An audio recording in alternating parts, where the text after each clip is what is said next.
بچوں کا بلا وجہ روتے جانا. حضرت عائشہ کہتی ہے کہ ایک مرتبہ نبی صلی اللہ علیہ وسلم تشریف لائے تو ایک بچے کے رونے کی آواز سنی. آپ نے فرمایا تمہارا یہ بچہ کیوں رو رہا ہے؟ کیا تم نے اس کو نظر بد کا دم نہیں کیا؟ کئی دفعہ ہوتا ہے نا بچے نے کھایا پیا سویا آرام کیا سب کچھ کیا ہوتا ہے لیکن وہ چین ہی نہیں پکڑ رہا ہوتا. ماں بہلا بہلا کے آخر بازو کا دیکھا ہوگا ماں کو ایک دو لگاتی ہے اور بیڈ پہ ڈال دیتی ہے چلو رو لو پھر جتنا رونا ہے. حالانکہ وہ بیچارہ کسی تکلیف میں مبتلا ہوتا ہے, اس وقت اس پہ سورۃ فاتحہ پڑھ کے دم کرنا چاہیے کیونکہ وہ ڈسٹرب ہوتا ہے. بعض بچے ہائپر ایکٹیو ہوتے ہیں, بے وجہ خواہ مخواہ میں ماں کو ٹیچرز کو سب کو تنگ کرتے رہتے ہیں. تو ایسے بچوں کا بھی علاج کرنا چاہیے, صرف دوا سے نہیں بلکہ دم وغیرہ سے بھی.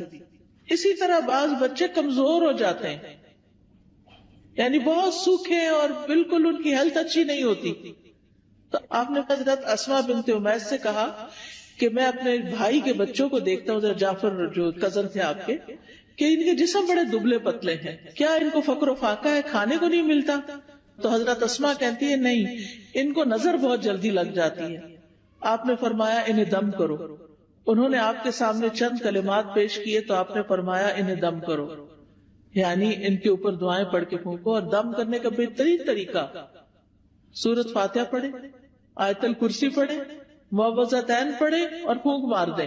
کسی راکی کے پاس جانے کی بھی ضرورت نہیں, ہر ماں کو طریقہ آنا چاہیے کہ کس طرح کرنا ہے. نبی صلی اللہ علیہ وسلم ہر روز رات کو سوتے وقت اپنے ہاتھوں پر قل هو اللہ, قل اعوذ برب الفلق, قل اعوذ برب الناس 3 دفعہ پڑھ کے اپنے چہرے, اپنے سر, اپنے سارے جسم پر جہاں جہاں ہاتھ پہنچتا تھا آپ پڑھ کے خود اپنے آپ کو دم کر لیتے.